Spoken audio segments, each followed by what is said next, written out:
Okay, looks like almost. Looks like we're live, finally. Awesome. Welcome, everyone. Hello. I know this is super, super late start tonight, but I've had a full day and I actually had to lay down for a bit of a nap. I was a bit drained earlier. Have you guys ever felt like that? A little bit drained after doing a lot? And I had a lot of information that I was taking in today and was feeling a bit of anxiety. I don't know if sometimes I pick that up from other people's energy, their emotions, and stuff like that. And then I end up seeming to have this. Little bit of a backlash. And before, that kind of stuff used to really get to me because I didn't know how much of that was my energy and how much of other people's anxiety I was picking up on because I didn't realize I was an empath and I pick up on other people's energy and I wasn't aware of how much of an effect that actually had on me. And because of that, unawareness of myself and how I'm affected by other people's energies and the people that I'm surrounded by, that I used to think it was all me and I used to blame myself and all of that kind of stuff. And I think that's one of the good things about healing work and inner work is understanding how much of this is ours, how much of this was put on us by somebody else, and then being able to make the choice of whether or not we want to keep that certain identity. So as we go through things, we end up finding that whether it's through childhood or relationships or work or whatever, we start to identify and we adopt these various labels throughout our lives, and it ends up some of those labels serve us, but then it gets to a point where sometimes those labels no longer serve us. And we find ourselves in this shift where we have to change who we were before into somebody new, and that unknown, that change is actually very, very scary, and it brings up a lot of emotions, and it can bring up a lot of emotions from the past. So and we have to go through this whole process of sifting and sorting and understanding who am I, who was I, who will I be in the future. And going through this change can be really, really scary, and it can bring up a lot of emotions for us, and it can be really confusing. And if anybody has done any type of emotional work, it is exhausting. To be honest, it's actually really exhausting. I'm not going to sugarcoat that for anybody, which is, I think, why so many people avoid it because it is hard work to do this inner work and understand the emotions and being able to be in touch with our body and do something different from who we were before. So that can be something along the lines of maybe before you weren't somebody who spoke up for yourself, and you just kind of went along with the crowd like myself, and you would, just say yes when you really meant to say no, and you just pushed through and you just did whatever everybody else expected you to do. And when you realize that if you do that too much for too long of a time, it will start to cause problems for you. I can promise you. If you only say yes to what everybody else wants, you will get to a point where this is a problem for you. Now, if you're always saying no to what everybody else wants, that eventually will become a problem to you. So, depending on which side of the spectrum that you're on, hey, Sumia, I think it's a little hard to read there. Sumia, am I saying that right? Welcome from Uganda. Wow, that's awesome.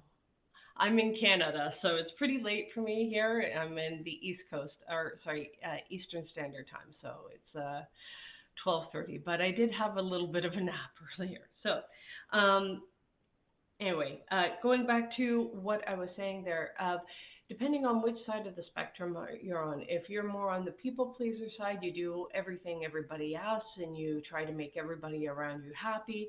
You you will eventually get exhausted from that. You will also start to have some anxiety if you start to make a change to start to take care of yourself and have to say no to some people. Now, on the other side of the spectrum, if you're somebody who protected yourself from always saying no, telling everybody to go away, leave me alone, all of that kind of stuff, and you didn't try to please anybody but yourself, then it's going to cause you anxiety when you start to do things for other people, when you start to take more of a selfless approach. And it's going to feel foreign, and that's going to bring up anxiety for you. So it doesn't matter where you are on the change. When you go to make these changes, they will bring up emotions. It may trigger anxiety within you, and that is a fear, right? And it is because you are trying something new. So it doesn't always necessarily, your anxiety isn't always um, something that is to be feared and to be avoided. No, sometimes this is exactly the approach that you need to take because it's taking that step outside of your comfort zone. True, I had a lot, yes, but it really hurt you. Okay. A lot of anxiety. Is that from people pleasing or was that from more just taking care of yourself? Because it doesn't matter which end of that spectrum you're on. So some people might say, oh, you're an empath, oh, you're a narcissist, whatever it is. So you have somebody that is people pleasing. So when you start to learn to take care of yourself and start to implement the practice of saying no and checking in with yourself of what is it that I actually need. So for example, today I was like, okay, I had a bunch of other things I wanted to do, but after I had finished this conference that I was attending virtual, but I found I was exhausted. And why was I exhausted? Because a couple of reasons. One, the night before, I didn't get very much sleep. Hey, hey, Ben, you're from Canada as well? Nice. So I didn't get very much sleep, so I was running on fumes, and then I attended the conference, got like a ton of wonderful, amazing information, lots of energy, that kind of stuff, and um, just picking up on that and then connecting with the various speakers. And because I am so much more heightened in my senses and being aware, I pick up on other people's anxiety.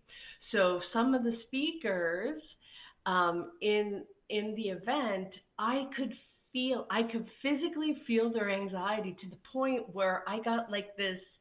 My legs were like shaking and twitching, and I don't normally do that. I'm not that kind of person where I get the twitchy leg syndrome kind of thing, but I felt the need to express it, and it's almost like I was expressing somebody else's emotions. And then so by the time I was done with the day, I was wiped, and I'm still getting over COVID, and there's some other physical things that I have going on, and I was just like, okay, I need a nap. Now, before, I would have beat myself up for that kind of stuff. I would have, told myself, oh, you need to push through. You should take more action. You should do all that stuff. And I got a lot of benefit out of doing stuff like that from the people pleasing side. And that is how I operated most of my life. And I got a lot of fucking praise and kudos and atta girls and you're amazing. You're like, I got a lot of my affirmation, my identity from being this particular way. So, but to the point where it caused such detriment for me that I was always looking to external sources going, am I doing a good job? Am I okay? Am I this? Am I that? And that becomes super frigging annoying to people around you if you're always looking to them for your approval that of your existence, that you're doing the right thing. And we have to learn to balance that and bring that within ourselves and learn to give ourselves that approval. And so I understand where some of this anxiety comes from. And I had a lot of anxiety growing up, and for good reason. Now, these aren't like just made up anxieties. Sometimes these are coping strategies that we learn. So I find cause most anxiety. My children cause most of your anxiety. You've upped your meds. Yeah, okay. Um, spring getting a sign. Okay. Yeah. We'll talk about that a bit. Best mom ever. Awesome. Yeah, learning to make your own happiness is important, and that comes from learning to listen to what it is that you actually need. Now, of course, there's always times where we're going to have to learn to push through. We're going to have to learn to do the things that we need to do in the moment that we need to do it. And so, when I was growing up, I had a lot of challenges where there was huge criticism, and the criticism wasn't fair or valid criticism. This criticism was done out of dominance and control and abuse. And that happened to me quite frequently because I made the mistake of speaking the truth. And so when I speak the truth, then I would get shot down. I would be told I was mean, that I was aggressive, that I didn't care about others, all of that kind of stuff. So I learned coping mechanisms to not speak up, to stay quiet, to learn to read the room, to learn to understand, oh, maybe I shouldn't say that. Oh, you're too direct, Tina. You're too aggressive. I got told this over and over. Oh, it's because you're an Aries. That's why. Aries are always like that, right? And so that kind of stuff ended up um, causing a bunch of problems and maladaptive coping mechanisms, right? Now, that's what I needed growing up. That's what I needed to survive that environment. But when I continue that in environments where that is not required, it's no different than using a hammer when you actually need a saw. And it turns out that that is not a good strategy. Thank you. You lost your ex-husband's mother-in-law's cousin, stepdaughter due to this. Oh, I'm so sorry about that, Seb. And so going through understanding what is the criticisms that you're dealing with, and oftentimes I've noticed this, and I've seen this happen many, many times over. They've even made movies about it. I believe the movie with Will Smith, I Am Legend, illustrates this concept perfectly, where everybody that it's kind of like a zombie apocalypse kind of thing, and he goes fighting all the monsters, and then eventually it becomes that he's the odd man out, and he actually is the monster that the rest of the people are afraid of. And now they're the zombie people, but they're still people. And there, he opens this container where they're all huddled together. They're all afraid, and he's the big evil monster. And he realized he turned from being the bad guy that was fighting against evil to becoming the monster. And so I find this happens quite a bit in oftentimes people will get called out for speaking a truth that goes against the majority. And so what ends up happening is everybody will turn and they will look to that person and go, you're mean, you're too honest, you shouldn't have said that. And what it does, it causes is cognitive dissonance within us, because now we feel like, well, is it me? All of these people are telling me I shouldn't do this, so therefore maybe I'm wrong. And it gives you this whole walking on eggshells kind of feeling, because from your perspective, you're looking at it going, well, I said this stuff because this is what I believe to be true, yet everybody else is telling me this is wrong. So now you start to question and wonder, am I right? Am I not right? how do I know, right? And how do you judge this? How do you understand this? And that will lead to having a sense of anxiety. Hey, straight killer. Um, and that will cause you to have this sense of anxiety because now you are doubting your own mind, what you thought was the correct thing to do or say, and now somebody offers you a different perspective.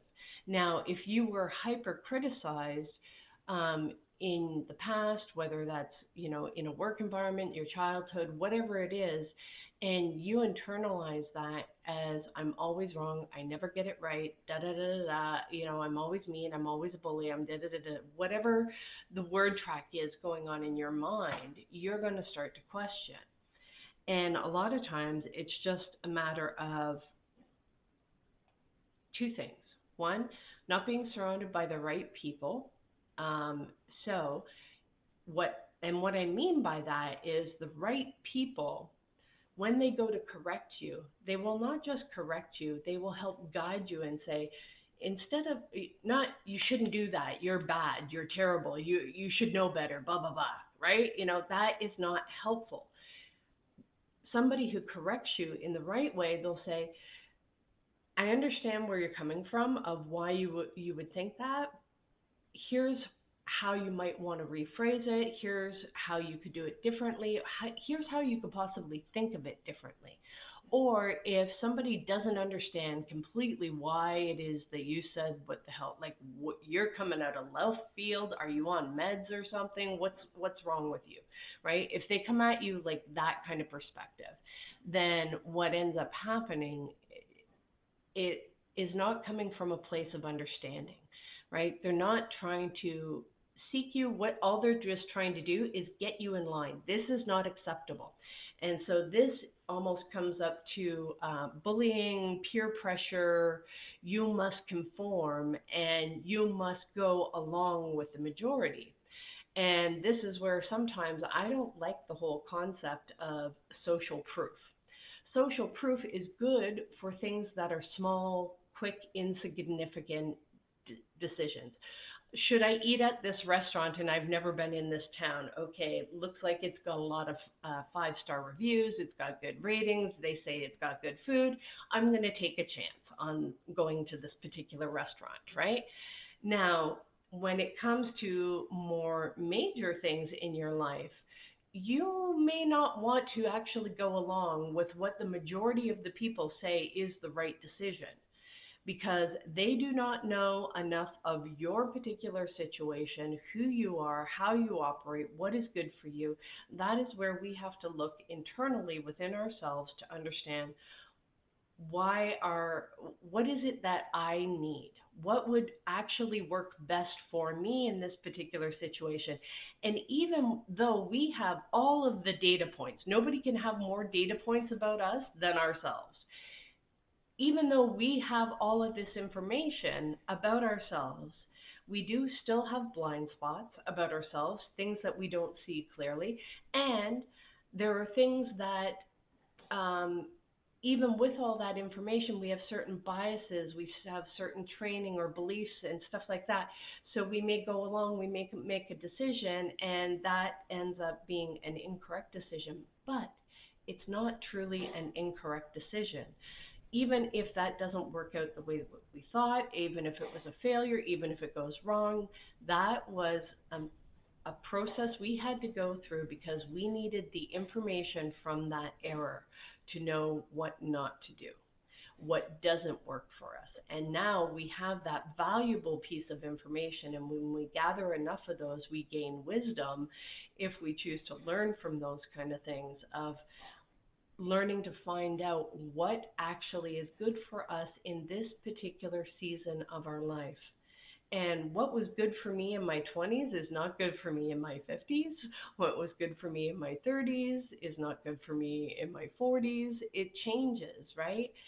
We have to decide for ourselves, where are we? Where are we going? And what do we need right now? And that can change. And as we get more information, we have to allow ourselves to be able to process that information and be able to find a way to um, make the changes necessary. Where we often cause most of our pain is when we get into denial about why we feel a certain way, because we maybe censor ourselves because of past experiences. I shouldn't think that way. That's too mean. I shouldn't say that. I should say this. I should do this. I should. Any of those shoulds is a good indicator that you may want to question, are those true for this particular circumstance? Are those situations, is this criteria true for this situation? Does this actually work for me? How do I actually feel about this, right? So, and still, even understanding our own feelings has to be a balance, a gauge, because you don't want this complete sense of serenity, calm, ease, although you should have some sort of sense of ease, that a flow, that this is the right direction, that it shouldn't be an uphill battle in some cases. However, there still has to be enough of an uphill battle to know that there's some effort, because it's through the challenge that we actually grow. So there's always this dichotomy that we are managing of trying to understand, you know, is this the right direction for me? And being able to critically assess that for ourselves is healing. That is inner work, right? Because sooner or later, you will get to a point in your life where you are going to have enough strength within you to look at everybody else in the eyes and go, I disagree with you. I know everybody else says it's this way. I think it's this way. We have to tap into our own visionary for our own lives. What does that look like? And that is really scary to tap into that truth, because if we tap into that truth, what ends up happening is now we have to make some big changes in our lives. Just even allowing that idea into our mind can be terrifying, because now we're going to have to say, I have always been this way up until this point.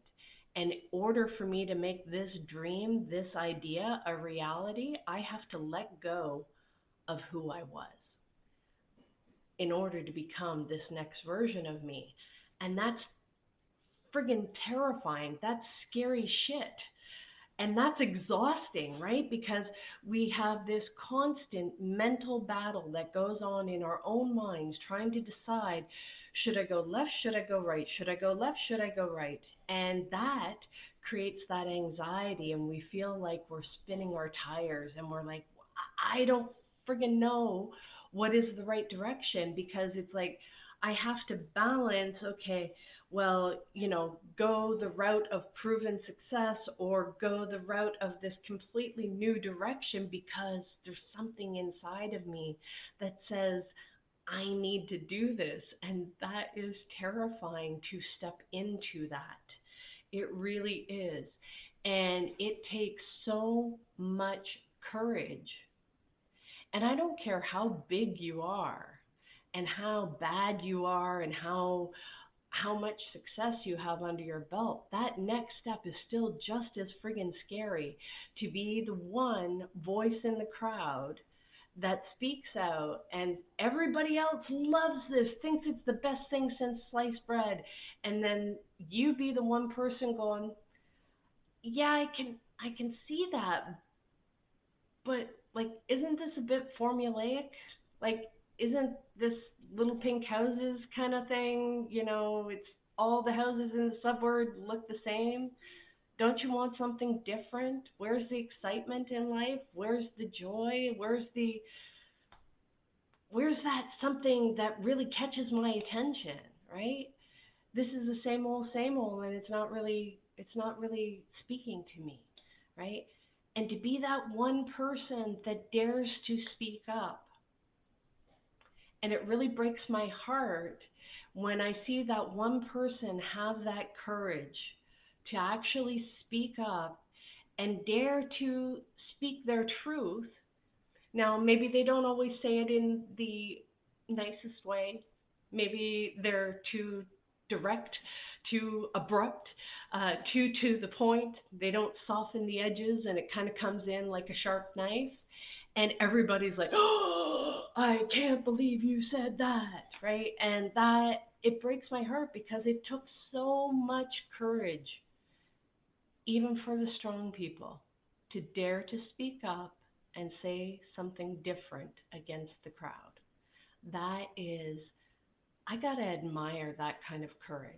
I gotta admire somebody that is able to step into finding their voice because that's not easy to do. And that's something that's really, really scary, even if you're super fucking successful. In fact, it's probably even more scary to do that because now you're risking your reputation to do something different. That that that's courage on a whole other level. And I got to admire that. And the thing is when you do that, it's okay to feel that anxiety. It's okay to feel those fears and to know that you are actually setting that example. You are giving somebody else that courage, that ability to find that belief within themselves, to be able to dare to speak up, to dare to voice the opinions. Because here's what happens is we get trained and conditioned so much, we get slapped down. Don't speak up, don't go against the grain, don't say what you really think. And what that ends up causing is a bunch of problems of people walking through life as a zombie, that they are not living their true, authentic life. They are not able to change anything, even if they disagree with it. And when you get a bunch of people that don't agree with something, but they are too afraid to speak up for fear of being beat down, that is a very, very dangerous place. People that do not have the courage to speak up will and go along with whatever the person or the people in power say become very, very dangerous, and they do very dark things. And it is a very slippery slope to dark places. When you are in a place where you feel like you cannot speak up, you cannot say no, you cannot go against the grain, you cannot say this is not right, this is not acceptable. Guess what? If you don't have that courage within you to speak up and say this is not fucking acceptable, then you will turn a blind eye to things that you know are not right. I'm going to say that again. You will turn a blind eye to things that you know that are not right, and you will allow other people to get hurt because you are too fucking afraid to speak up. So the person that dares to speak up in front of crowds of thousands of people, hundreds of people, or even crowds of a boardroom and says, this is not correct, and be that one voice of dissonance in the crowd, to give other people something to think about, to give other people something to look and reflect within themselves. And instead of just saying that, oh, you shouldn't have said that, can't you see all these wonderful other things? That's fine. That's fine. Still come from the place of that one person that dared to speak out, of seeking to understand instead of vilifying them for speaking out and saying they're the bad guy, they're the bully, they were mean, they shouldn't have said that, they're always impatient, they're da da da da da, whatever it is. No, both sides. If both sides look at the situation and come from a place of seeking to understand, we still may not agree on the situation or the approach or the assessment, and that's okay. But to automatically beat down somebody because they dared to speak up and their opinion was different from yours is not acceptable. It's not cool. It is not okay. And I think it takes tremendous courage to be able to speak up, to voice a differing opinion, to have that courage within you. And I think that is an excellent example to follow. Now, do not be the asshole that just speaks up just to be contrary and you don't actually fully believe what you're saying and you're just doing it to stir up shit. Because you can fucking tell those people too, and they're assholes. Don't be assholes, okay? Don't try to offer a differing opinion just because you want to try to stand out, because that's just stupid, right? That's still people pleasing energy. It's just you've disguised it as toughness. You're still a people pleaser. So if you are going to speak up, speak a truth. Speak something that you actually fucking believe in, not something just because it's good for show, because that's stupid, right? So make sure that you look within you and assess, do I actually believe this? And maybe you fully do based on the information you know today. And then tomorrow somebody else tells you something that you never even friggin' thought of. And you're like, I honestly did not in a million years think of it from that perspective. But geez, that makes so much more sense to me. It is okay to change your opinion. No, you're not a flake. No, you got new information. And if you can actually explain so that you understand why you changed your opinion, why you changed your perspective, then you are not just people pleasing. You are like, no, this actually makes more sense to me now. I understand this better. I understand myself better. I wasn't looking at, I was doing this for this reason and I just didn't see it that way. And now you have more clarity about the situation. And if we all learn to operate from that place of always seeking to understand first before we just automatically jump on, because what ends up happening is you can jump on and you can criticize the bully for being a bully, but guess what? That bully, the only reason that they're a bully is because they were criticized. So now you're heaping on more damage to somebody who is already damaged instead of understanding and helping them understand why do they think the way that they think. Everything is either a cry for love or an expression of love. Make sure that your actions are always an expression of love, seeking to understand, offering patience, offering kindness, offering perspective, offering love. When we do that, even if we still don't see eye to eye on things, at least we will respect each other. We will care for each other. We will allow each other differing opinions because after all, don't you want your voice to matter as well? Of course. All voices matter. And somewhere along the line, we've been taught to silence our voice. We've been taught we were too loud. We didn't say it right. We didn't say it this way. We didn't say it that way. You should be louder. You should be softer. You should be this. You should be that. It's always something. Somebody will disagree, and that's okay.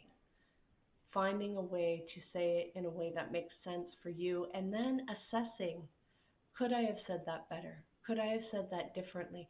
Could I have said that in a way that this other person would have received my message in a better way?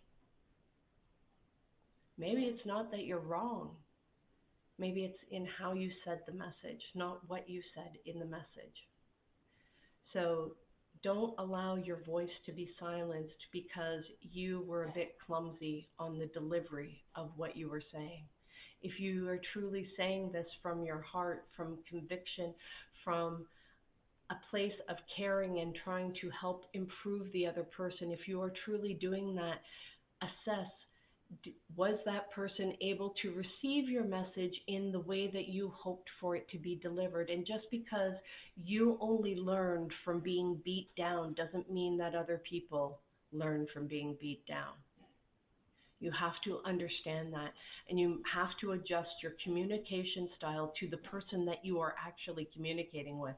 That can be very difficult if you're communicating to a crowd of people, because we all have different ways of receiving messages, of understanding messages. We all have different filters. So we have to try different methods of, softer, harder, you know, louder, um, funnier, serious, whatever it is, those kind of messages. We have to adjust it to our audience and still be authentically true to ourselves. That is the most important piece. And maybe we won't reach everybody, but we will reach the people that could only hear us.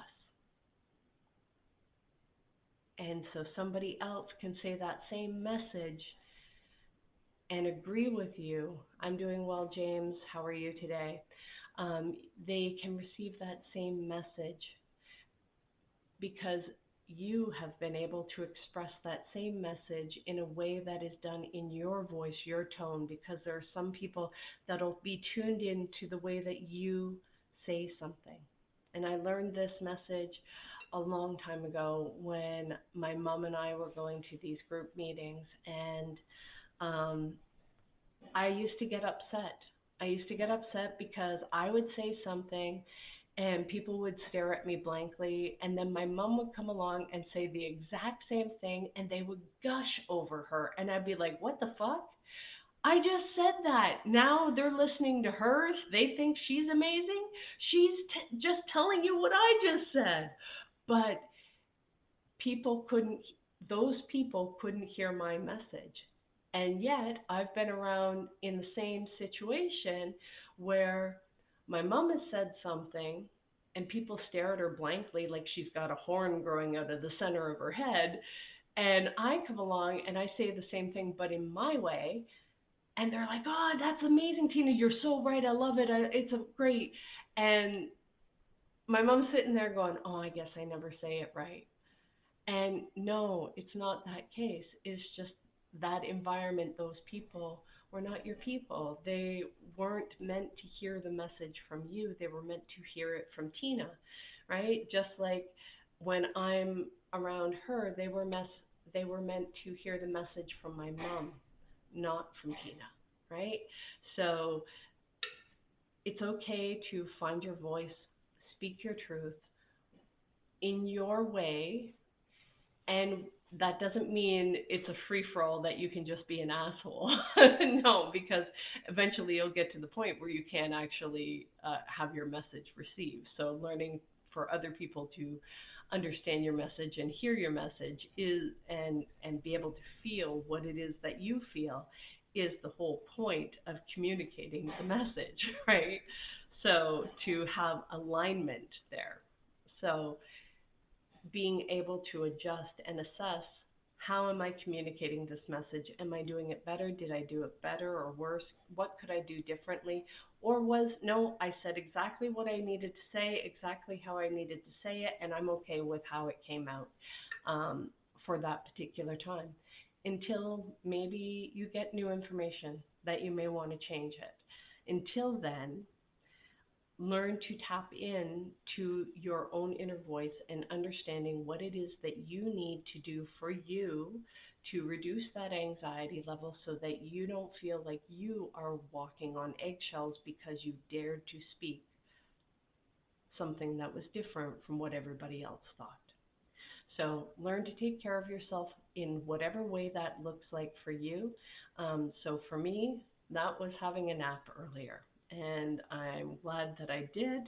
And even though I came on here super late, it was kind of cool because I got to see some new faces, new people from different parts of the world. So that was awesome. So if this is your first time joining in here, I do upload these replays on my YouTube channel, which is Coach Tina B 125. I would so love it if you went over and looked up my YouTube channel, sub- subscribed, and just let me know that you were there. Say hi, okay? So, guys, I am going to wrap up, and I know after what I was just taught today, I'm going to leave you this one story. When we all start to look within ourselves and we start to honor what it is that we actually need, you will start to attract people that care for you at a much deeper level than you thought was possible. That they are able to see you in ways that you didn't think was possible because you are now looking within yourself. And I find that when I take care of myself, it pulls more people to me that want to help take care of me. And so that means having the courage sometimes to go against my old programming of always push through, push through, push through, and instead having to acknowledge and recognize, you know what, I need a frigging nap. I know I should be able to do more, and I know this is late, and for this particular season, forever, however long this is, um, I need to do things like allowing myself to be late, allowing myself not to do things perfect, allowing myself to go against the grain. And this is all practice for bigger things because I'm going to need to be able to go against the grain. I'm going to need to be able to speak up and say things that I don't think are right when everybody else is saying, no, this is the way. So if you're doing that in small areas of your life right now, it's okay. This is part of the practice for you to be able to do this, to be able to withstand whatever hits that you're going to have to take in the future, to go against that grain and know that you're still okay, that you're going to be okay. In fact, you're going to be more than okay. You're going to be really fucking strong because you dared to be different. So guys, with that, I'm going to wrap up, and I really hope you go check out my YouTube channel, Coach Tina B 125. We'll talk to you again tomorrow. Have a great night. Bye.